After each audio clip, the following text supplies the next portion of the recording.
Ce n'est pas une illusion d'optique. À Vorkuta, de nombreux édifices sont déformés, affaissés, fissurés. Les routes aussi bougent. Circuler en auto dans cette région a de quoi donner le mal de mer.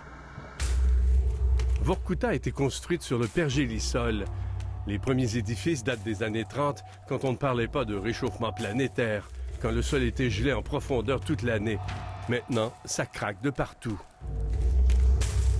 Olga Chen a décidé de placer tous ses vêtements dans des sacs pour être prête à partir à tout moment. Elle a peur que son appartement s'écroule sur elle. Elle a déjà eu toute une fosse. Un jour, mon plafond s'est mis à bouger et descendre de 10 cm.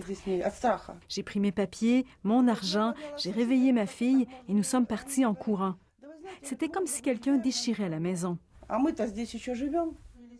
Les déchirures sont bien visibles chez elle. Elle a beau calfeutrer, cimenter, tout s'effrite. C'est pire si l'été est chaud. Ça bouge encore plus. La porte ne ferme plus. Une catastrophe. Elle attend que la ville lui trouve un nouvel appartement. Certains édifices s'effondrent, d'autres sont ceinturés de corsets en métal pour éviter les fissures. Près des piliers enfoncés dans le pergélisol, on voit de drôles d'installations, comme des antennes. Édouard Petrov, un ingénieur en construction, nous explique que ces objets étranges sont des thermostabilisateurs. Ils agissent comme des réfrigérateurs et ils font en sorte que le sol reste gelé autour des piliers pour éviter que l'édifice bouge. Cette maison ici a été construite quand on ne pensait pas au pergélisol. On ne savait pas que ça pouvait fondre un jour. C'est lui qui a effectué les travaux ici au coût de 100 000 $. La ville préfère préserver ce qu'on peut sauver. Vous savez, pour construire un édifice comme ça dans le nord, ça coûte très cher.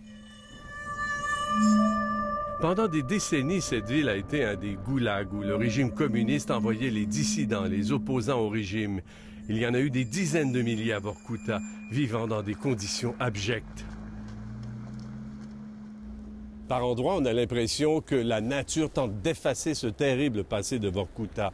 Ici, cet édifice, par exemple, c'est un théâtre où on emmenait des prisonniers du goulag, des acteurs, des danseurs, des musiciens pour présenter des spectacles, pour amuser, distraire la population locale. Mais au-delà des dégâts bien visibles, plusieurs études scientifiques prévoient une catastrophe si le pergélisol continue de fondre. On note ces dizaines de gigantesques cratères observés ces dernières années en Sibérie qui seraient dus à l'explosion de méthane créée par la libération de tonnes de bactéries emprisonnées dans la glace depuis des millénaires. Plus on libère de méthane, plus on accélère le changement climatique. Une récente étude américaine en Alaska concluait que le pergélisol fond à une vitesse incroyable. Mais ça ne convainc pas tout le monde. Vladimir Kotliakov, glaciologue, ne croit pas que le réchauffement planétaire soit causé par l'activité humaine, encore moins qu'il va durer. Je ne sais pas si c'est pour le meilleur ou pour le pire, mais je pense que l'humanité ne peut rien faire pour changer ce processus. La nature a ses propres lois et une des lois principales, c'est celle des cycles.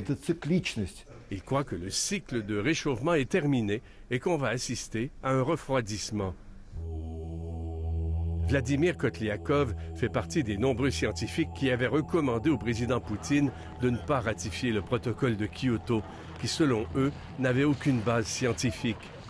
Le président Poutine a d'ailleurs à quelques reprises mis en doute l'influence humaine dans le changement climatique. Dans la région de Vorkuta, en tout cas, on sent bien le réchauffement.